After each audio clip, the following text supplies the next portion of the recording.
Hi, boys and girls. Welcome to another day of learning.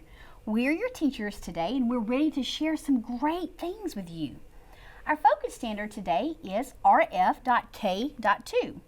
We hope you're ready for another episode full of knowledge and fun. My name is Miss Amanda. And my name is Miss Brandi. Our learning goals today are to learn a nursery rhyme with you and to look closely at a nursery rhyme to discuss some of its parts. That's exactly right, Miss Brandi. Now, nursery rhymes have words that rhyme. Rhyming words are words that have different beginning sounds but have the same middle and ending sounds. So, we could say that pig and wig rhyme and bake and take. Oh, we're going to hear lots of rhyming words as we practice nursery rhymes together. So nursery rhymes are short poems written for young children long ago. Everyone, say nursery rhymes. They're called nursery rhymes because a nursery is another name for a young child's room.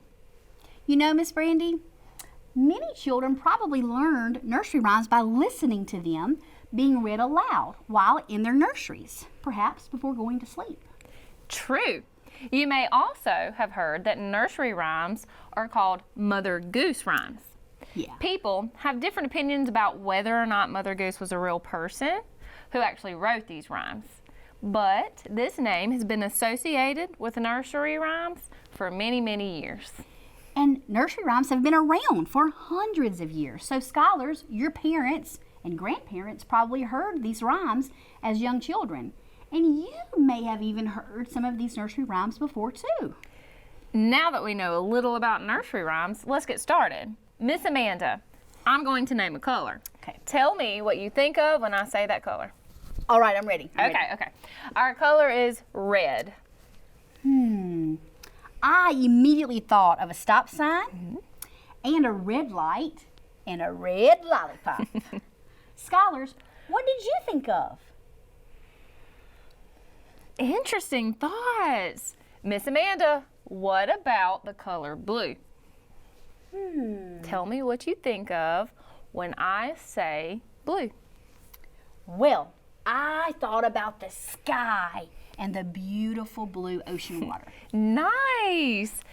What do you think of when you hear the word blue? Very good. Now, I just realized something. Okay. Our nursery rhyme today has both of those colors in it. It sure does. So let's take a look at a few more words that will be in our nursery rhyme today. All right. Now, Miss Brandi has some words for us to learn. Now, we've already discussed the word rhyme. So let's go ahead and put rhyme up on our vocabulary chart. All right? Remember that rhymes begin with different sounds, but they have the same middle and ending sound. Very good. Next, we have the word roses. I know that roses are plants or bushes with large flowers and thorns on their stems. And since roses are plants or a thing, the word roses is a noun. Aha, that's right. Here is a rose. Have you ever smelled a rose? I bet you noticed its scent. Some roses have a pleasant scent or smell. This rose smells lovely. Our third word today is the word sweet. Sweet is an adjective that describes something that contains or tastes like sugar. We could use the word sweet like this. The watermelon was sweet and juicy. Oh, that's a fantastic sentence. Now, our last word is violets. Violets are nouns. Violets are small plants with small flowers that look like this. I could use violets in a sentence by saying, my grandmother grows beautiful violets at her house. Now that we've learned about all these words, let's practice saying them. All right? I'm going to point to the word and say it. And after I say that word, you repeat the word after me. Here we go. Ready? Rhyme. Roses. Sweet. Violets. Fantastic job, scholars. Now, it's time to move to today's nursery rhyme. Be sure you have on your listening ears because you are going to need to listen for what things are red and what things are blue in our nursery rhyme. I'm going to read the nursery rhyme to you. You can follow along with me as I point to the words. Roses are red, violets are blue, sugar is sweet, and so are you. Now we're going to add a picture to the nursery rhyme.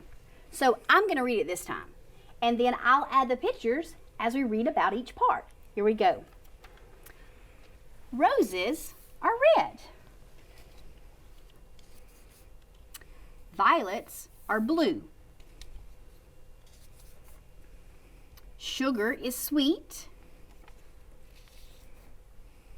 And so are you. Now that we have read it to you, it's your turn to read after us. This is called echo reading. You will read it exactly like we do. Oh, this will be perfect, Miss Brandi. Okay. All right?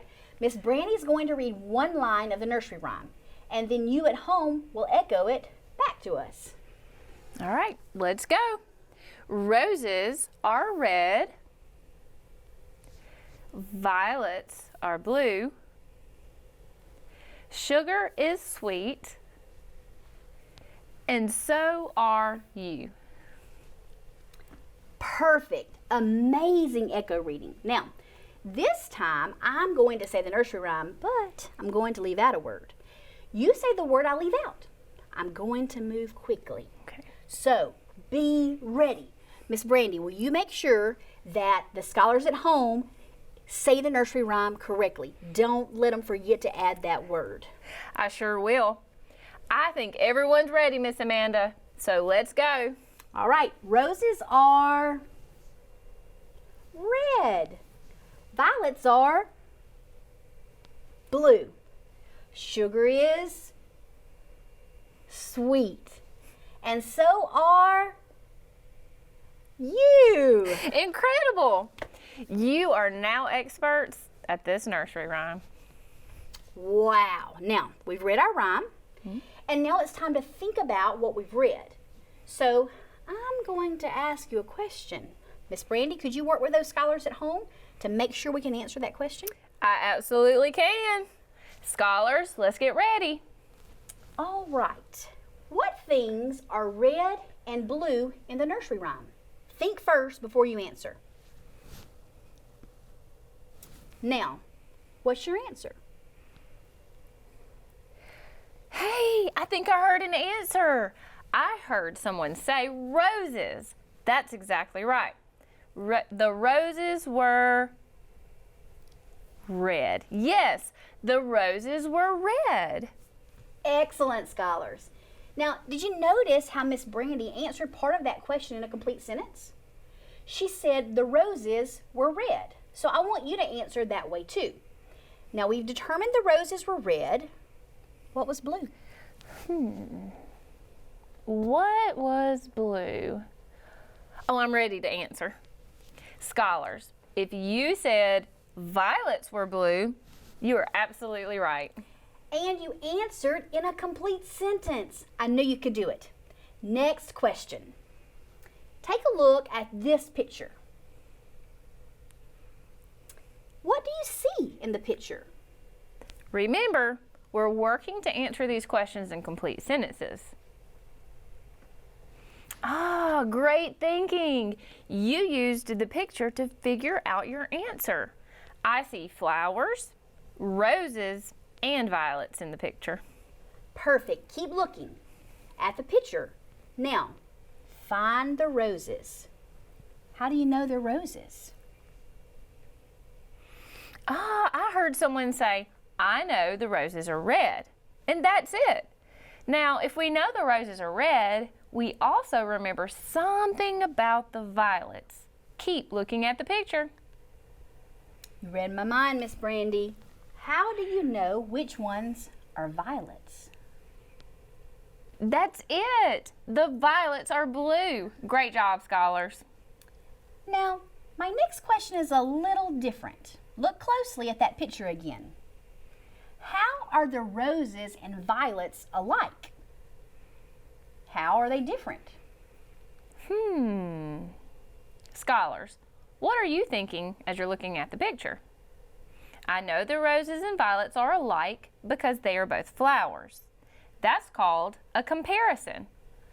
But I know they are different when I see the roses and violets are different colors and different shapes. And that's called a contrast. Absolutely amazing. Yeah. Now we know that a comparison is when things are alike. Roses and violets are flowers. That means it's the same or similar. That's alike. A contrast tells how things are different. Roses and violets are different colors and they're different shapes. Wow, we are learning so much today.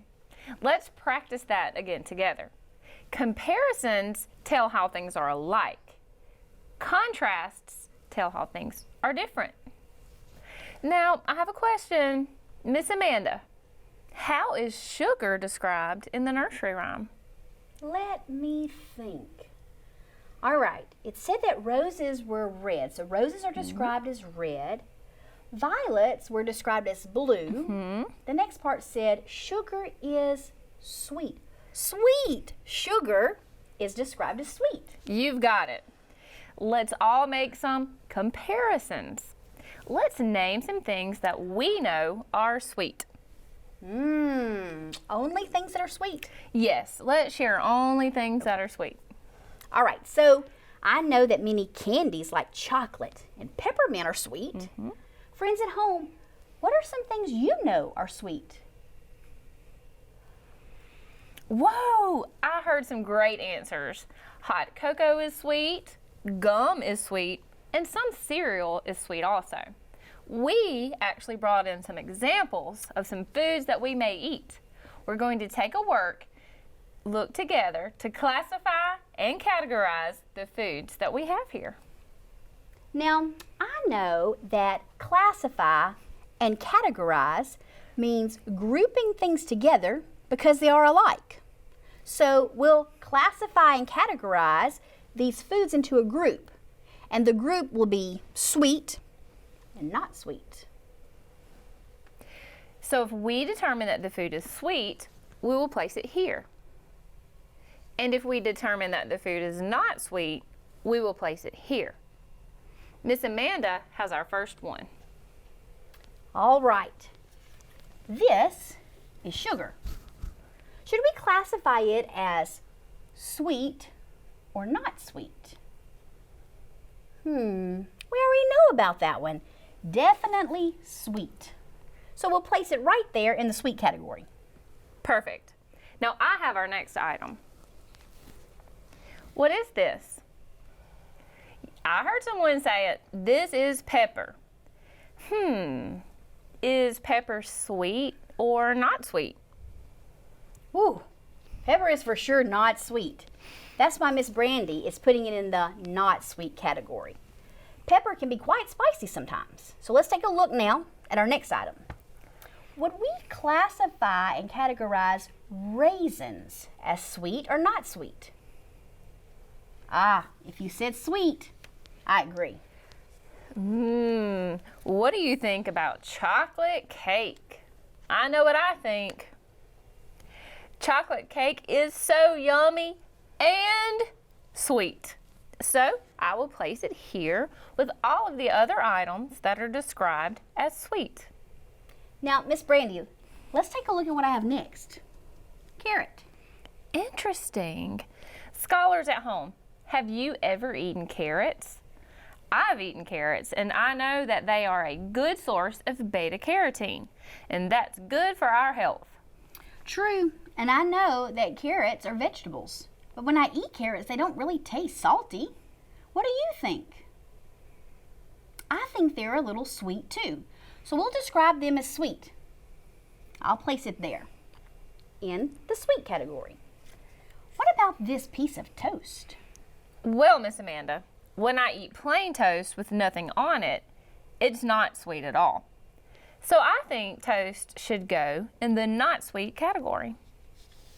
I concur, not sweet. I'll place it right here with the other item that's not sweet.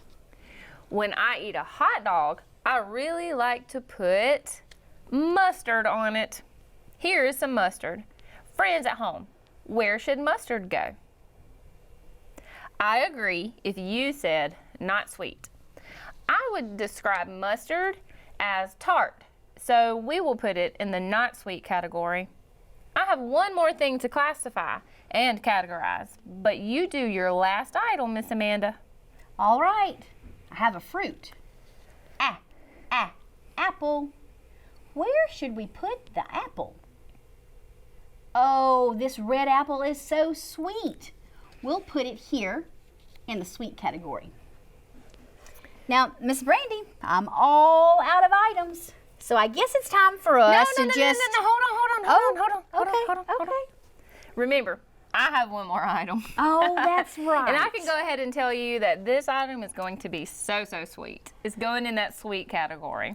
Well, that'll be easy then. So what's your last item, Miss Brandi?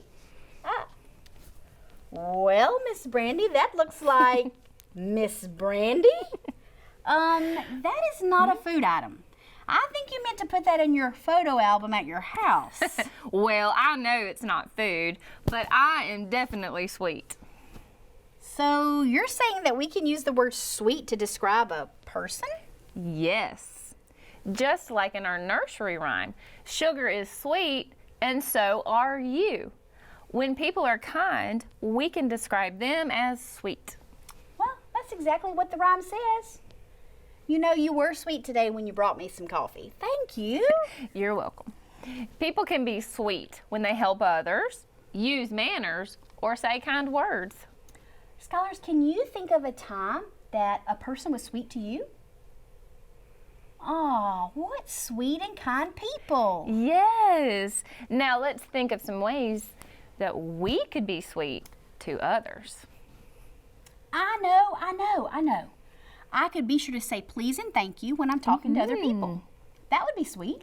That would be so sweet. I could hold the door open for someone at the grocery store the next time I'm there. Now, that would be so sweet. So, friends at home, we are planning on being sweet to others. We want you to plan on being sweet to others too.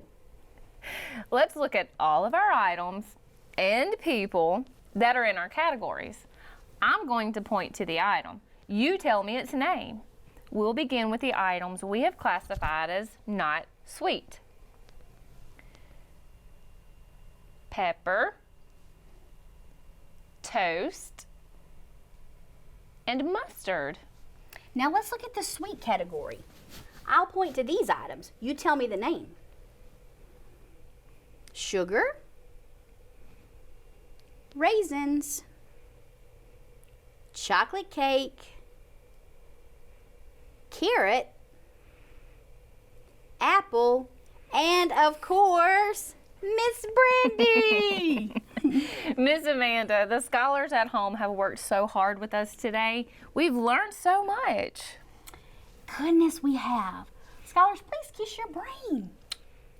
Now, let's look back at what we've learned. First, we reviewed rhyming words, okay? Words like cake and bake rhyme. Boat, coat rhyme too. We also discovered that nursery rhymes have rhyming words. In our nursery rhyme today, blue and you rhymed. Yes, and we learned some vocabulary words that were connected to our nursery rhyme. Yes, we did. Let's take a look at our vocabulary chart. Here's our word rhyme. It is matched up with its definition.